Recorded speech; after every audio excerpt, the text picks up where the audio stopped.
It's Thursday here, so we're doing another comment deep dive, and the comment I've chosen for today looks almost too simple. This is just average Christian speak, who cares? But I think there's one part that is especially telling. So let me read this for you, and we are going to get into it. It says, "Please leave Jesus alone. He never hurt a soul. He died for us. Please stop hurting us and him. Isn't enough enough? Thank you." So the thank you is nice, and there's a couple pleases in there, but despite the manners, I think this is an incredibly problematic comment. So let's break it down. I'm not going to care about the "he died for us" part. We've covered that plenty on the channel. I want to briefly cover my ability to hurt Jesus, but then I want to move into the core of what we're going to speak about today, which is this identity fusion that happens not just within Christianity, but within any seriously held belief. And it's very harmful, and I think you're going to see why. Let's start with this idea of Jesus being hurt. I do get something like this every once in a while, but it's not very common, and I'll try to explain why I think even believers don't typically say it.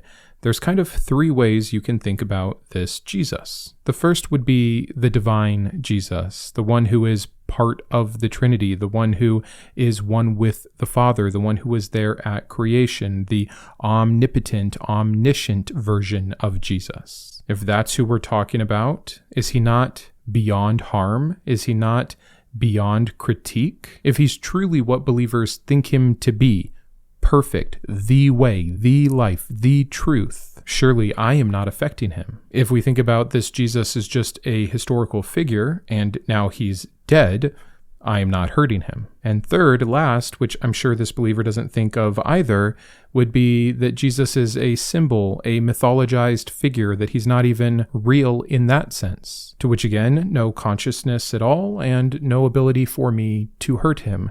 I guess there's actually a fourth category that would still be human Jesus, as if he's still the 33-year-old back on Earth. But that's not how time works. So again, in any iteration of this, I can't hurt your Jesus. So if Jesus is not the one being hurt, who is? And that is where we get to the crux of our video today. It's you. It's the Christian. It's the believer who, for whatever reason, shows up to watch my videos. And yeah, most believers don't go as far as to say, hey, don't hurt Jesus. But they say a bunch of other things that indicate that they have done what this lady has done. They have fused their identity so much into this religion, into Jesus himself, that they are being attacked when I simply criticize and or critique the words on these pages, the character of this God or Jesus as his son, the moral lessons that they had or didn't have, the commands that they gave and the things that they condoned. But again, it feels like a lot more than that when you've lost yourself in this religion. And notice the key phrase here that gives the game away. Please stop hurting us and him. That's treating you guys as the same category. No separation between the individual of Jesus, the belief that you have in Jesus, and you as the person with the belief. To hurt one is to hurt the others. And the term that I'm going to use over and over today is identity fusion. And this takes place when a belief stops being something that you hold and it morphs into something that you are. And you'll see it in so much Christian verbiage, and again, any other belief system, but we're speaking about Christianity. Some believers say, I believe in Jesus. But think about how others say it. Jesus lives inside me. Jesus is a part of me. I've given myself to Jesus. I have fully submitted to Jesus. Jesus has the keys to my life. Jesus has the reins. I've given Jesus everything. I am just his vessel. Oh, won't he use me? Holy Spirit, fill me. And on and on and on, that if you really just pay attention to what is being said, you can see where it's gone past belief and into fusion. And believers who hear this are going to say, good. Oh my gosh, then I'm on the right track. All I want to do is be one with Jesus. All I want to do is be as close and as perfectly aligned with Jesus as I can be. They will run toward this as a badge of honor. No separation needed, none wanted. To have as much might actually be sin to them. That might be them being distant, feeling forsaken, and all of these other things. Again, huge terms when this belief becomes your everything. And how could it not be? Look at what it's asking of you. Love the Lord your God. This is the first and greatest command, with all your heart and all your mind and all your soul and all your strength. That's everything. I think people like the idea of command, the greatest command, just being about love. But no, when it's specified how you are to love God, and then later when it's added that to love God is to obey his commands, and if your entire life, every part of your being, your essence, your strength, your mind is to be constantly and always loving God above everything else, that would mean obeying all those commands of Jesus that we like to ignore. See this video. And so yes, of course it's all encompassing. Of course there's no healthy boundary there between the belief itself and wearing the belief as identity. You are supposed to have your identity in Christ. That's what gives you dignity. That's what gives you grounding. That's what gives you your value in the Christian belief. But then you can't untangle it. And in moments like this, when someone just speaks candidly, even kindly, what is on their heart, will you just stop? It hurts too much. If it's hurting me, you're hurting him, because I'm him, he's me, we're together. All that shows me is how far you are from reality, how much you've lost the plot. You can't think for yourself. You are unable to separate this out, to actually be able to evaluate your belief. It can never happen for people that are this fully ingrained and twisted up in the identity. It's too painful. It's too much, because if they're wrong, if this Jesus doesn't exist and yet he is the basis for their entire existence, then when he disappears, they disappear. Now, they might not literally think that they're just going to mist off into the atmosphere, but I think they do think there's going to be such a gaping hole left that nothing could possibly fill it. Everything would be lost. It's like people who make their significant other, especially in like a dating sense, their entire world. They've stopped seeing their other friends. They stopped doing their hobbies. All they care about is pleasing the other person, following that person around, doing the things that person wants to do, going to the places that person wants to go to. And then that person disappears from their life. And what do they have? It's completely crushing. It's so destructive, even though that relationship they were in was also unhealthy. But it's the lesser of two evils, because at least in one spot they felt value, they felt love, they felt necessity, they felt purpose. And so, yeah, who cares if it's totally one-sided? Who cares if they're not getting anything, or if they have no boundary to protect themselves and no way to keep their own identity, because this person is everything and more than enough, and they make you whole and who you are. And so even if there's this negative side, if it disappears, most of them can't even fathom that. And so when it happens, it does destroy them. This is the problem with losing yourself. And there's a billion ways to do it. But if religion's not the main one, I don't know what is. And so whatever you want to call this, what I do, critique, criticism, making people have to contend with what the text says or what they've been taught, any of that stuff, it would be normal to not love it, right? We all want to be right. None of us want to have to do additional work. We don't want to have to go out of our way to think about something that we already enjoy the benefits of. So even criticizing an opinion or a claimed assertion or fact is already uncomfortable. But hey, in a normal world, we could have discussion there. And then there's kind of that next category up. If I were to criticize or critique someone's close friend or family, they might take some offense at that. They might say, whoa, you're maybe getting close to stepping over the line. Maybe you did indeed step over the line. And we see an initial defensiveness. And I think you can warrant that. It's not going to be perfectly objective and without bias, because there are things at hand that matter to you greatly, that you care about more than you care about some stranger on the street's opinion. But if I were to criticize your very identity,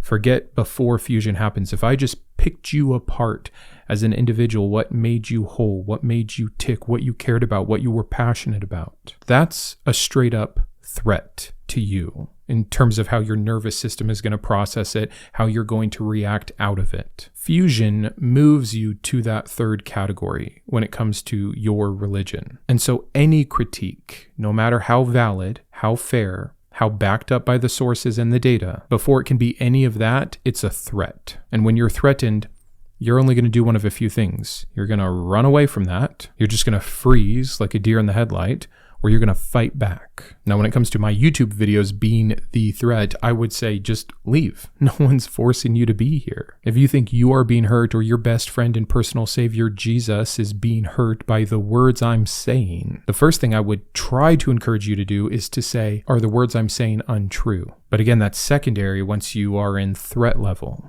And so many people never even get there. And that's how I can get so many useless comments of people just saying, Jesus is king, not my Jesus. Jesus is real. Jesus died and rose again. You don't know what you're talking about. You just need to read the Bible. You're taking something out of context. You're just angry. You just have your feelings hurt. You just want to reject Jesus. You don't want to have accountability in your life. Blah, blah, blah, blah, blah, blah, blah, blah, blah. That almost never deals with anything I've actually brought up as an issue, because that's not the goal of these people. They just need to say something, anything, to make the threat go away, because it's hitting too close to home, because they don't have their own identity. And so they can't objectively have a conversation or discourse or opposing idea about their faith. Does that seem healthy to you? Does that seem like a person will be capable of knowing what they believe is correct, of providing evidence for their beliefs, all of which, by the way,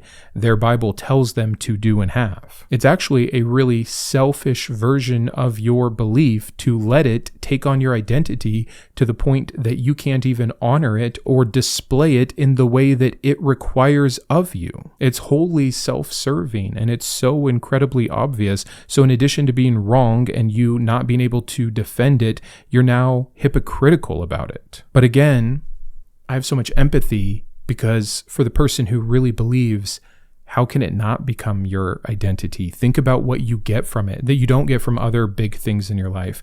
Your personal philosophies, your politics that you have, your friends and family that could influence your life.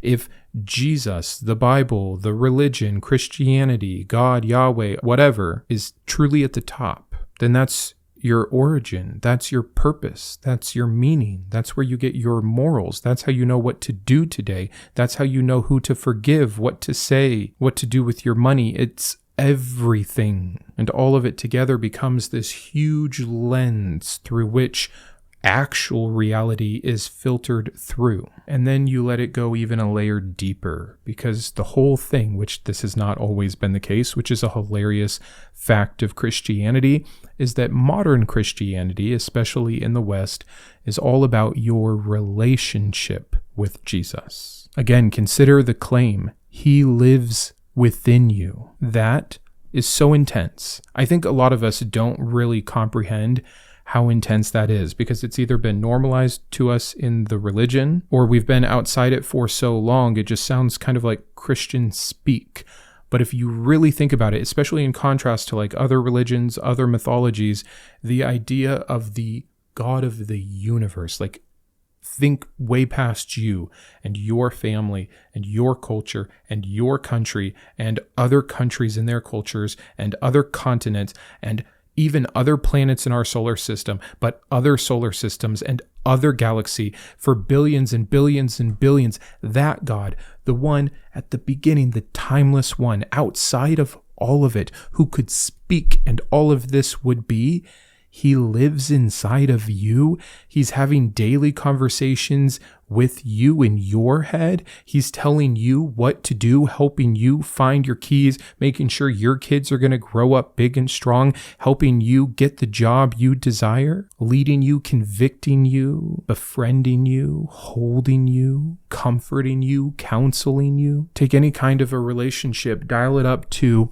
11, put it on steroids, and it still fails in comparison to what it would really mean to have that entity living and dwelling inside of you. So all the psychology of attachment bonds and parental figures, internalized identities, all of it all together, all at once, and heightened beyond anything else.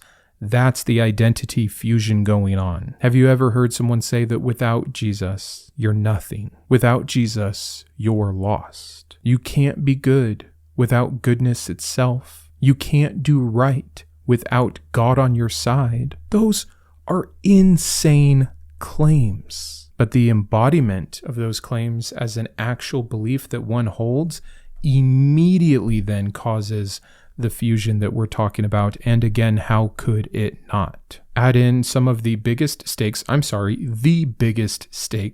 ever, where you will end up for your eternity, and not just where, but in what condition, the worst possible or the best possible. If you're one of those always atheist people that were born and just watch this channel out of sheer curiosity for how people can believe this that looks so foreign to you, hear what I am saying. It is the most intense thing you can believe. And when you really believe it, you can't help but be completely swept away by it. It is a flood. It is a hurricane. It is a monsoon, typhoon, whatever you want to say. This is huge. So doubt? No, that's not any kind of neutral ground they've got time for. That's utter danger. I have no doubt that the woman who left this comment for me today is as wrapped up in all of this as I'm saying. I'm not exaggerating anything. If anything, I'm still underplaying it, because to really understand it, you would need to hear the other insane things claimed throughout all 800,000 words of the Bible about the state of you as a person and what your relationship to this God of everything is supposed to be, and then add on every sermon and Bible study and Bible reading and Christian book and worship song for the last however many years this person has believed, and all the reinforcement from their parents and their friends and their teachers and their coaches and all other authority figures, and then all the shame and guilt and all the sickness that comes from being told how utterly useless and broken you are. And it is the world's most powerful recipe for becoming the kind of person who cannot separate themselves from their religion and wouldn't want to. And to that person who is again wearing that all as a badge of their amazing faith, I sound horrendous. But hear me out. No harm is actually being done by the words that I'm saying. I am talking about a fiction. I know it's not a fiction to you. That's why you're taking it so badly. But you wouldn't care if I was doing this exact same thing with anything that you consider to be fiction. If I were to critique a character flaw of Zeus or Odin, look, you're fine. You're not begging me to stop. When I've said something critical of another religion or another holy book, no Christian says, please stop. The only time we do this is when we've lost our identity, when it's fused with something else. And that's why you'll see this same kind of thing happen in other similar spaces, especially political. But here's what I would like you to understand. Your identity is built on an idea. That's just a fact. Most of our identities are built this way. All we can really do is check the idea, make sure that it works before we get too far that we can't see the difference between the idea and ourselves. Wouldn't you, like in an ideal world, wouldn't you want the foundation for your entire life to be, in the words of Jesus, built upon the rocks? You don't want to build it in the sand because the waves come and they wash it away. I'm a wave, not because I'm special, but because I am speaking truth. Truth you don't want to hear. Truth your pastor's not telling you. There's issues with what you believe. Your house was built on very old, ancient sand. I know it sucks to tear down and to rebuild, especially when you don't know what materials you'll have. All you look around and see is sand. But I also know that you're standing there refusing to turn around and there's an entire forest behind you with trees and rocks, sturdy materials, a whole other reality waiting for you to invest in. But you're just looking at your little structure that's crumbling and cracking because a few waves have already begun to hit it. And here I come with another wave. The next video, the next thing you're going to listen to, even though you could just stop, but you won't. And instead you'll just plead, will you stop for me? Don't do it. You're hurting us. And there's the Freudian slip. You are so tied to your religion, to other believers, to Jesus or the concept of Jesus himself, that it's all the same thing. And your house of sand is washing away, and it's terrifying. And you're pot committed. I get it. I did a video on the sunk cost fallacy and why so many people stay in even when they're starting to see the light. But if this is what's holding you back, is your initial defensiveness because it feels like I'm hurting you, would you be willing to contend with that? That's it. I've gone on longer than I meant to. Sometimes I think these are going to be really quick little comment deep dives, and then we end up diving deep. So thank you for being here. I hope to see you Sunday with a new video. And until then, keep thinking. I wanted to personally thank my top tiers of support, my Iconoclast, Anne, Boris, Chris, Greysteel, Gnarlywill, Grant, GVI, Jimmy, Joe, Kitboga, Matthew, Perry, and Shawn, my Humanist heroes, Chris, Craig, James, Jarrod, Kristi, my Atheist advocates, Aquitar, Caleb, Dakota, Dan, Drew, Jeff, Jeffrey, Jeremy, Jugs, Julie, Malcolm, Paul, Sparky, and Thomas, as well as all of my secular scholar patrons. Your support is the entire reason I can do this. If you've considered supporting this channel, please join these fine people today.